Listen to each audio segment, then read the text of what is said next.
गुफा भी है, यहाँ से 7 गुफा जाती है, जो कि स्कंद पुराण में ही कई जगह इनका वर्णन आया है, जो नागों ने इसको बनाया है। शंकर ने ये कहा है कि जैसे मैं काशी में विश्वनाथ के नाम से प्रसिद्ध हूँ, ऐसे ही यहाँ पर मैं कुमारी स्वरूप में स्थिर रहूंगा। अब जितने भी जो मुगल काल में, मंगोल काल में, पुर्तगालियों में या यवन काल में, हूर काल में हमारे भारत की जो संस्कृति को छिन्न भिन्न कर दिया, उनके जो तीर्थों के नाम थे उनको परिवर्तन कर दिया, ताकि कोई हमारा हिंदुत्व सनातन उनको यथार्थ रूप में पहचान न सके, श्रद्धा मुक्त हो जाए। चंडबेगपुर को कहते हैं अब चौड़ेरा, जो पहले चंडबेगपुर आता है इनमें, ये चौड़ेरा के नाम से है।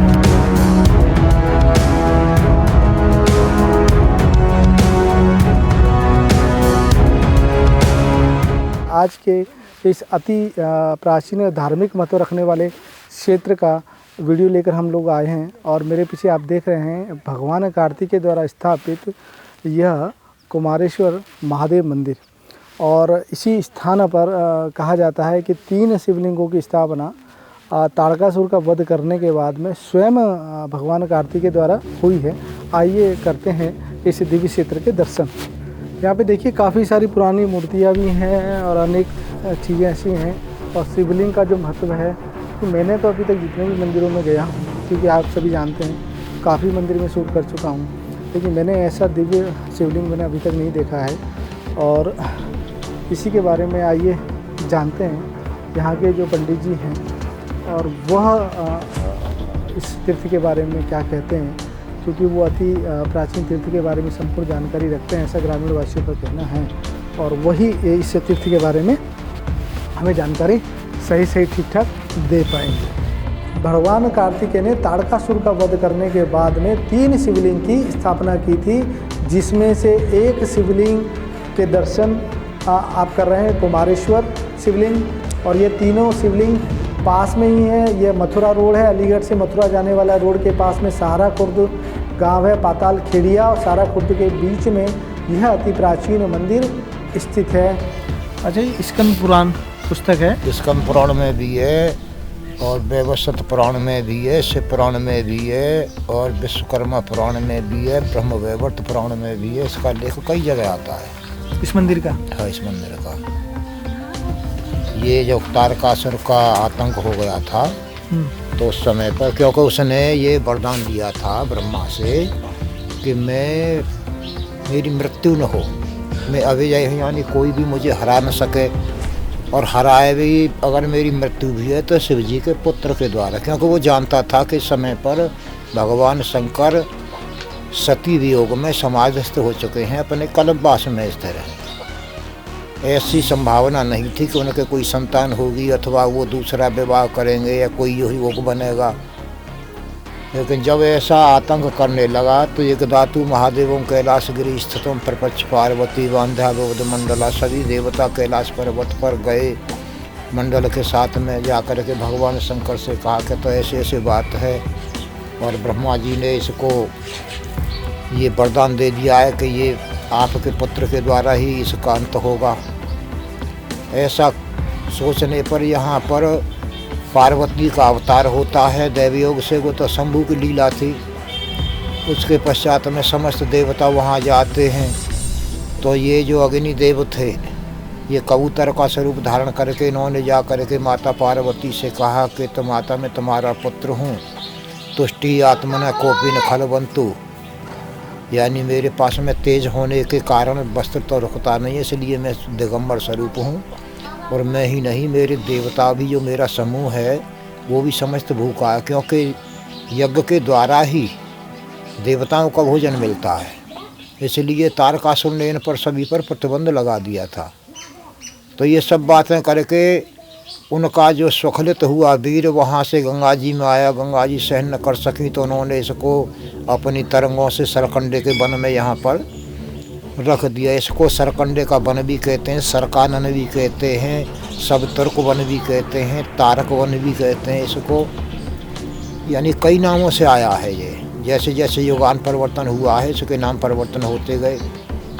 मूज वन भी कहा जाता है, मंजाटवी भी कहा जाता है। द्वापर में मंजाटवी तीर्थ में जहाँ कृष्ण की गैया के लिए अग्नि वगैरह जो लगी थी। कुल मिलाकर के जब ऐसा हुआ तो यहाँ पर जो देवता थे वो तो चले आए। अब यहाँ से कुछ आगे पहले की जो वृतांत है कि ये जो पाताल खंड है, पाताल खंड का इसका अभिप्राय इसलिए है कि ये दक्षिणी भारत और पश्चिमी उत्तरी भारत, हमारा जो क्षेत्र है ये समस्त पर्वतीय क्षेत्र है, और ये जो नीचा क्षेत्र है इसको सुतल लोक कहा गया है। सुतल का अभिप्राय है कि प्रकृति के द्वारा, प्राकृतिक रूप से गंगा यमुना के द्वारा लाई गई पृथ्वी की रश्मि कणियों को से ये समुद्र पट गया, जो भूमध्य सागर था प्राचीन लोग। जब राजा बलि के लिए यहाँ का राज दे दिया था स्वर्ग की अपेक्षा, तो उन्होंने जैसे मोहरैनी कहा जाता है, ये सत्य मंदिर था, पहले इसका नाम वेद भवन था, उसके पहले भी इसका नाम धर्मारण्य था। तो उसमें प्रवेश करने के लिए यानी विष्णु भगवान ने अपने निवास हेतु ये 7 मंजिल का बनवाया, और उसमें निवास करने हेतु जिसे कहते हैं कि वास्तु पूजा, गृह प्रवेश, तो उसमें 7 समुद्रों का उन्होंने जल मंगाया 7 ऋषियों से। उसमें अगस्त जी ने अपने जल को पी लिया किसी कारणवश से। तो वहाँ पर यज्ञ में बैठे हुए जो ऋषि पत्नियाँ थी, उन्होंने अगस्त पत्नी के लिए कुछ उल्टा सीधा या साइड इफेक्ट उनको हुआ कि तो आपके पति ने तो यहाँ का अपना भाग पी लिया है, आपको यहाँ रहना भी उचित नहीं है। ऐसा उन्होंने जब कहा तो अगस्त पत्नी ने उनको भी श्राप दे दिया कि तो निष्कलंका यानी स्वर्णमुखरी, जो स्वर्णमुखरी है, उस नदी के किनारे पर तुमने, जैसे नीचे गुप्त सरस्वती कहते हैं कि यहाँ पर मुझे कलंकित किया, इसलिए आपको भी यहीं कलंकित होना पड़ेगा। इधर में जब तारकासुर के विषय में वो देवता वहाँ पर पहुँचे तो अग्निदेव ने जब उनका शंकर जी का वीर भक्षण कर लिया तो वो तेज को सहन नहीं कर सके। क्षमा याचना करने पर शंकर जी ने कहा कि जहाँ से आए हो आप वहीं जाइए, वहीं आपका यह तेज शांत होगा। जो भी महिला या जो भी प्राणी आपका सहारा लेगा उसके गर्भ में यहाँ से आपके उससे प्रवेश रूपांतर हो जाएगा।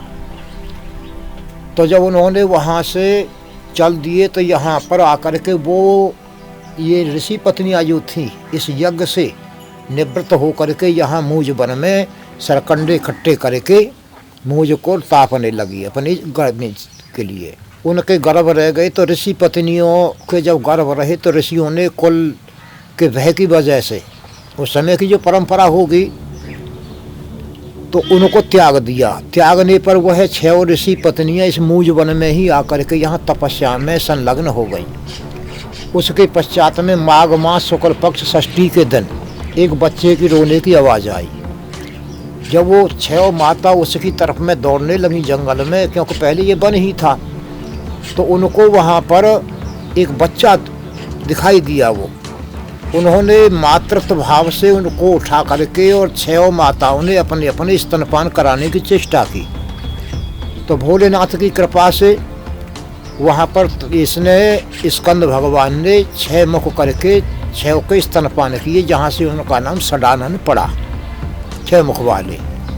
उसके पश्चात में विश्वामित्र जी ने उनको उपाधि नामकरण किया है, जो स्कंद नाम उछल उछल कर चलने वाले। तत्पश्चात में देवता पहुँचे हैं भाग कैलाश पर्वत पर। उनको सेनापति, जिसे हम कार्तिक के स्नान ये जो महीना आता है उसमें जो देवस्थान कहते हैं, देवोत्थान भी कह देते हैं, तो 1 महीने तो देवता वहाँ पर 25 दिन रहे, और 25 दिन के पश्चात में जब उनको सेनापति पद से नियुक्त कर दिया, क्योंकि वह जानते थे आने को तैयार नहीं थे देवता। भगवान कहने लगे कि तो ये सब कार्य हो गए, आपने दर्शन कर लिए, सब कुछ विश्वकर्मा के द्वारा यहाँ से बुला करके ले गए। 6 माता ये सिर खोल करके उनके सामने खड़ी हुई। वो आश्वासन दे करके गए कि तो मैं आपके नाम को कभी भी पीछे नहीं रखूँगा, आपका नाम पहले आएगा। इन्हीं 6 माताओं का नाम छठी देवी है, षष्ठी देवी। तो यहाँ पर जब सेनापति बना दिया तो उन्होंने अपने नगारे बिगुल इत्यादि जो भी उस समय वाद्य साधन थे उन्होंने बजा दिया। उस दिन का नाम ही देवोत्थान है।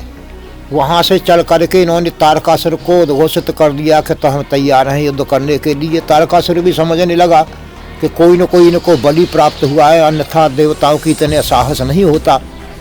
तो आकर के यहाँ पर 3 दिन इनका युद्ध हुआ है, और 3 दिन में तारकासुर का वध कर दिया है भाले से। तो अब वो सोचने लगे कि तो मनसा वाचा कर्मणा, मैंने जहाँ पर मन से मान लिया कि तो इसको वध करना है, तो एक तो मृत्यु वही हुई, दूसरा जहाँ से मेरा शरीर ने क्रिया की तो वहाँ से कर्म रूप से जहाँ से मैंने उसको घातक आयुध चलाया, और तीसरा जहाँ उसका निष्प्रांत हुआ तो 3 पाप लगे। तीनों पापों को मुक्त करने के लिए उन्होंने 3 ये शिवलिंगों का निर्माण विश्वकर्मा के द्वारा कराया। इसमें भी ब्रह्मा जी ने कहा कि मैं और एक शुद्ध लिंग आपके लिए स्थापित करता हूँ। तो यहाँ पर ये जो विजय स्तंभ है ये उन्हीं के द्वारा स्थापित है। तो यहाँ पर 3 दूसरी यहाँ पर ही एक परशुराम जी के द्वारा जो आयुध बनाए थे, छड़ियाँ बनाई थी, वो लोहा भी निकलता है इस पार्वती सरोवर में। उसके पश्चात में स्कंद ने सदोजात इत्यादि मंत्रों से भगवान शंकर का पूजन किया है, और पार्वती सरोवर है ये पीछे, इसमें स्नान करा करके भगवान ने पूजन किया है। तो ये यहाँ का इतिहास तो बहुत बड़ा है।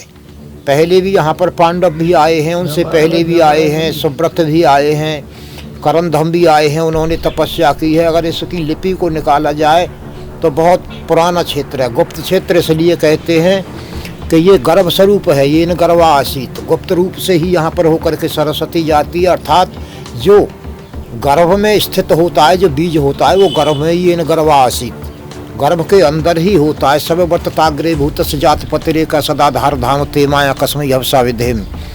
तो जो गर्भ की जो स्टोरी होती है वो गुप्त ही होती है, इसलिए यहाँ पर गर्भ क्षेत्र को ही यहाँ गुप्त तीर्थ कहते हैं। इसके पश्चात में इसको श्राप भी लगा हुआ है कि इसने अपने मुख से कहा था कि तो मेरे से बड़ा कोई नहीं है, क्योंकि जब इसने सभी तीर्थों को बुलाया, करोड़ों तीर्थ, तो ब्रह्मा जी को भी बुलाया, नारद जी ने और स्कंद ने इसको बनाया और उन्होंने ही प्रचार किया। तो जब वह कहने लगे नारद जी कि तो भाई मैंने सभी को बुलाया है और मैं यह चाहता हूँ कि समस्त ऋषि बैठे हुए हैं कि तो आप में कौन बड़ा है, सबसे पहले मैं उनका स्वागत करना चाहता हूँ। ताकि ऐसा मानते हैं कि सबसे बड़े का स्वागत हो गया तो एक बार को छोटा रह जाए तो कोई बात नहीं है। एक दूसरे की तरफ में देखने लगे कि कौन ऋषियों में बड़ा का है। तो इधर में गुप्त तीर्थ ने उठ करके, चूँकि समस्त तीर्थ इकट्ठे थे, गुप्त तीर्थ ने उठ करके यह कहा कि तो यह दिगला अर्थात सम्मान का वस्तु मुझे दीजिए। तो कुछ हंसने लगे, कुछ निंदनीय भाव करने लगे। धर्मराज ने उठ करके उनको श्राप दे दिया कि तुमने अपने मुख से ही अपनी बढ़ाई की है, इस कारण से तुम जो है कलयुग में यानी समाप्त हो जाओगे। नारद जी ने इस विषय पर लोड लिया कि तो भगवान शंकर के पुत्र के द्वारा निर्मित स्थान और मेरे द्वारा प्रचारित किया हुआ स्थान ऐसा नहीं होना चाहिए, आप तो धर्म के स्वरूप हैं। तो भगवान शंकर ने कहा कि तो दोनों ही थोड़े थोड़े अपने बात से आगे बढ़ें तो मैं शायद समाधान कर सकूं। उन्होंने कहा कि यह कलयुग में चल कर के गुप्त तो रहेगा, लेकिन इसकी महिमा और गरिमा सुरक्षित बनी रहेगी। इस कारण से इसको गुप्त तीर्थ कहते हैं। ये विश्वकर्मा पुराण के अंदर स्पष्ट है। जिसे पूछोगे पृष्ठवाही पृष्ठ बता देंगे यानी इस विषय में। तो इतिहास तो यहाँ का बहुत लंबा है। इसमें जो नीचे है वो जो स्थापित हैं पाताल से यानी नीचे से आ रही है, और नीचे माणिक और मणियों का चबूतरा है जल के अंदर। गुफा भी है, यहाँ से 7 गुफा जाती हैं, जो कि स्कंद पुराण में ही कई जगह इनका वर्णन आया है, जो नागों ने इसको बनाया है।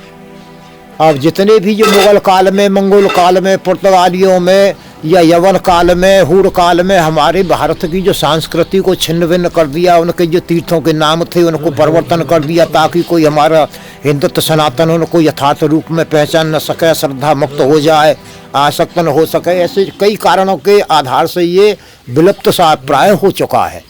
अब इसमें तो केवल प्रतिमा शेष है, बाद बाकी पहला तो यहाँ नीचे आप खोदेंगे तो समस्त ईंटों से भरा हुआ है। 5 प्रकार की ईंट निकलती है, इतनी बड़ी भी निकलती है 16 किलो की, और 10 किलो की भी निकलती है शेर की, और 8 किलो की निकलती है ककड़िया ईंट भी निकलती है। और वर्तमान में तो ये है ही है।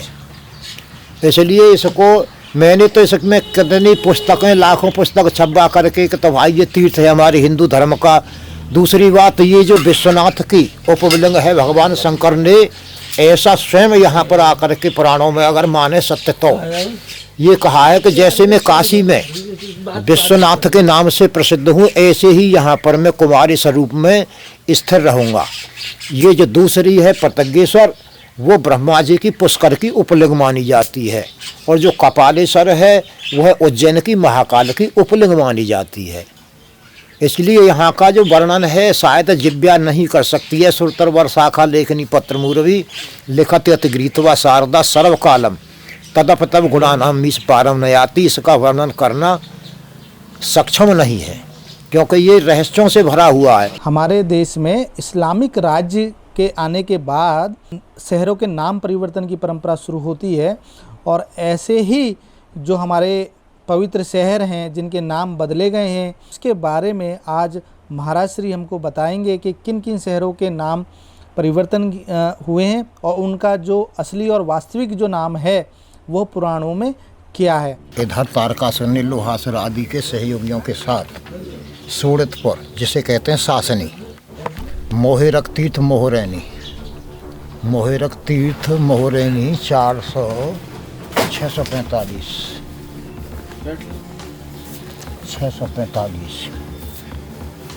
देखो ये है। प्राचीन काल में ब्रह्मा विष्णु और शिव आदि ने देवता ने धर्मारण्य की स्थापित किया था। सतयुग में इस तीर्थ का नाम धर्मारण्य, त्रेता में सत्य मंदिर, द्वापर में वेद भवन और कलयुग में मोहेरक जो मोहरैनी कहा जाता है।